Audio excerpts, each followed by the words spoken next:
I was struggling, and you know my story. I've never been one to hide my story. I'm very proud of where I came from. It is part of who I am. I shout out the hood constantly because I feel like I am better for it.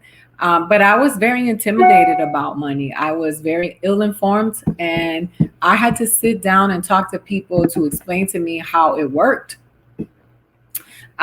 So I had to really have understand that money is available to us all, and even the little bit of money that we have, if we properly sit down and understand how it works, we can really do.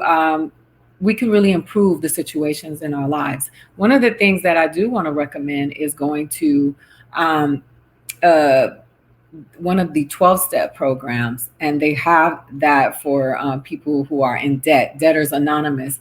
And within Debtors Anonymous, they have a group called for overspenders, people living above their means, and really teaching you how to, with other group people in the group, they teach you how to get that money situation under control, to really set a budget for yourself that will release some of the pressure that you're feeling if you are really walking around worried about money all the time. You know, it is also an issue, and they don't really teach us about it. We don't understand why we have so much anxiety walking around thinking about money constantly, but it is in our programming, and there are several ways to really, several outlets, information. Rich Dad, Poor Dad is always a good book to read. That's a good place to start. There are a lot of different opportunities to learn. Please go online, go to Karen Hunter's page on YouTube. She has a young woman there who is teaching people about money, how to invest it. It is not something that is beyond your reach. But first and foremost, start with the foundation, getting a budget together that's going to keep you balanced and pressure free, so that then when you start saving, and you will start saving, you can start investing and making your money work for you. Okay. So Virginia Cooperative Extension and Move On will teach you how to handle your finances for free. Thank you, AT Boogie. It's tough for us moms too. I'm still learning about investing for my child's future.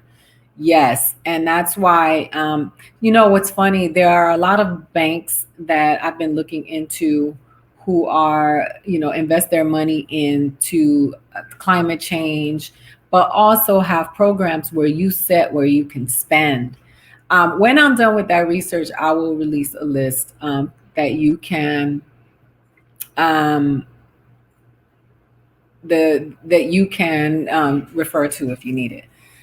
What is your proudest investment? My proudest investment, I would say, is always education. As a mom, I think it's important to invest in education. And I don't mean for the purpose of the capitalistic purpose or elite purpose of saying, we went to this school, we did that, you know, I went to this college. I think it's important to invest in the education of the children of your community and your village, that they walk around with knowledge of self, their history, also knowledge of what they're good at. I think we really are programmed to reach for things that sometimes are not within our reach, but just not within our desires. And some people are going to be skilled at things that, you know, there are a lot of people who own plumbing companies that live very good lives, and there's no need for them to want to go to law school because that's not what they want to do. And we don't honor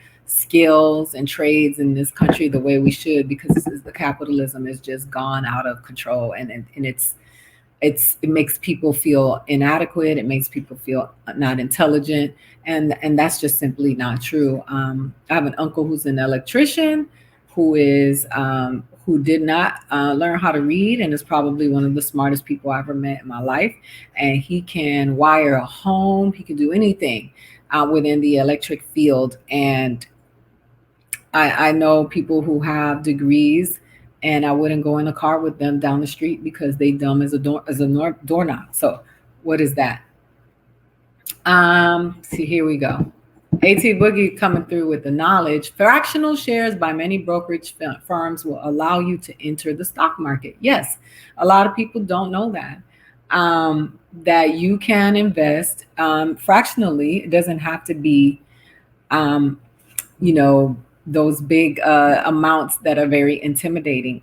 Also, I like to encourage people to invest in their communities, right? Invest into your black and brown banks, but study those banks, do your research, and find out if those banks are investing in the black and brown communities. Because if they're doing the same thing that the other banks are doing, what is the point? Right? So there are banks who are black and brown banks, but will not give loans to the contractors, won't give loans to the people in their community, have a very, a very capitalistic approach to it, just as any other bank running business as if they were a Chase and a Wells Fargo. So what is the point? They have you investing your money in their banks. They're using your money to do their business, but they won't turn around and invest in your community. So make sure that you study the banks